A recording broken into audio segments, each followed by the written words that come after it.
नमस्कार किसान भाइयों, मैं कृषि विशेषज्ञ सुनील परमार। आज हम पौधे के पोषक तत्व के बारे में न्यूट्रिएंट्स के बारे में समझेंगे। और न्यूट्रिएंट वो होते हैं जिसके बगैर पौधा अपना जीवन चक्र पूरा नहीं कर सकता।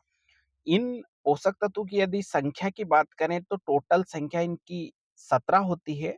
लेकिन इनमें से कार्बन, हाइड्रोजन और ऑक्सीजन, ये तीन पोषक तत्व पौधे मिट्टी से और वातावरण से अपने आप प्रकृति से ले लेते हैं। और बाकी बचे हुए जो 14 पोषक तत्व है, इनको हम अलग से खाद या उर्वरक के रूप में पौधों को उपलब्ध करवाते हैं। अब इनकी कौन से पोषक तत्व की पौधे में कौन सी पत्तियों पे क्या कमी है, इसका हम कैसे पहचान करेंगे? तो इन चीजों की पहचान करने के लिए हमने जैसे ये पौधा है, इसको 4 भागों में बाँटा हुआ है। 4 भागों में बाँटा हुआ है, जैसे सबसे ऊपर वाली पत्ती, उसके बाद उससे नीचे वाली पत्ती, उसके बाद बीच वाली पत्ती और सबसे नीचे वाली पत्ती। तो जैसे नाइट्रोजन, फास्फोरस, पोटेशियम, मैग्नीशियम और मोलिब्डेनम, ये जो 5 पोषक तत्व है, ये सबसे नीची वाली अगर पत्ती पीली होती है, तो हम इन 5 पोषक तत्वों की में से किसी भी पोषक तत्व की कमी बता सकते हैं। यदि उससे ऊपर वाली पत्ती पीली होती है, तो हम जिंक की कमी बता सकते हैं। यदि उससे भी ऊपर वाली पत्ती पीली होती है, तो उसमें मैग्नीज, कॉपर, आयरन, सल्फर की कमी बता सकते हैं। और यदि सबसे टॉप की पत्ती रहती है वो अगर पीली होती है या टर्मिनल बड, तो उसका कह सकते हैं कैल्शियम और बोरान की कमी से हो सकता है। दूसरी बात, ये जैसे जैसे पत्तियां नीचे से लेकर तो ऊपर शिखर तक जाती है, तो इनमें ये भी है कि हम देखते हैं कि पौधे के अंदर कौन सा पोषक तत्व गतिशील है या कौन सा पोषक तत्व गतिशील नहीं है।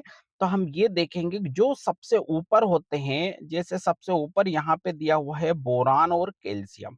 तो ये जैसे-जैसे ऊपर जाते हैं, वैसे-वैसे पोषक तत्व अगतिशील होते जाते हैं। मतलब ये बोरान और कैल्शियम ऐसे पोषक तत्व है जो अगतिशील है। उसके बाद हम कह सकते हैं कि जैसे कॉपर, मैग्नीज, सल्फर, आयरन, ये पोषक तत्व कम गतिशील है।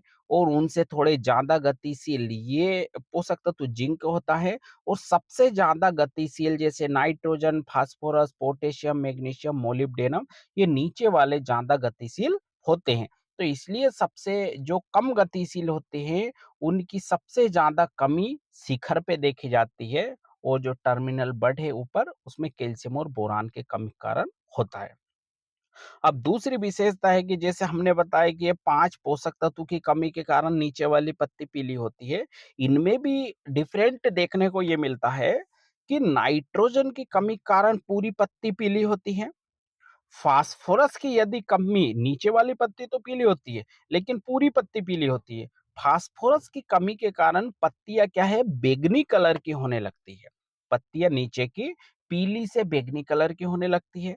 उसके बाद यदि हम देखते हैं पोटेशियम और मैग्नीशियम, नहीं, पोटेशियम और मोलिब्डेनम यदि देखते हैं, तो इसके कारण पत्तियों का ऊपरी भाग झुलसने लगता है। ऊपरी भाग पत्तियों का झुलसने लगता है। तो वो निचली वाली पत्तियों में ऐसा होता है, तो हम कह सकते हैं पोटेशियम और मोलिब्डेनम के कारण है। उसके बाद यहाँ पे हम देखते हैं कि मैग्नीशियम की कमी के कारण क्या होता है। मैग्नीशियम की कमी के कारण क्या होता है कि जो पत्तियां रहती है, इसकी जो हम कह सकते हैं पत्तियों के अंदर की जो सिराएं होती है, वो तो हरी होती है, लेकिन ऊपरी जो पत्ती होती है ये पीली होने लगती है। तो हम मैग्नीशियम की कमी बोल देते हैं। जिंक की कमी के कारण ऐसे स्पॉट दिखने लगते हैं, पत्तियां पीली होने लगती है। उसके बाद सेम टू सेम अगर इससे ऊपर वाली हम पत्तियां देखेंगे, जैसे आयरन और मैग्नीज वाली पत्तियां देखेंगे, तो इनमें भी ये लक्षण देखते हैं कि पत्तियां पीली होती है, लेकिन उसकी जो सिराएं होती है पत्तियों की, वो हरी दिखती है और पत्तियां पीली होने लगती है। तो हम ये देख सकते हैं सल्फर का और कॉपर के कारण भी पत्तियां पीली होने लगती है। उसके बाद यदि सबसे शिखर वाली पत्ती मुरझा रही है, पीली हो रही है, तो हम कह सकते हैं कि कैल्शियम और बोरान, इनकी कमी के कारण ऊपरी पत्तियां सूख रही है। ये हमने देखा हुआ है। इस प्रकार आज हमने पोषक तत्वों के बारे में पढ़ा है। और इस प्रकार हम पत्तियों का स्थिति देख के पता लगा सकते हैं, उसके कुछ सिम्पटम्स होते हैं उसको देख के पता लगा सकते हैं कि इसमें कौन से पोषक तत्व की कमी है। जय जवान, जय किसान। बहुत-बहुत धन्यवाद।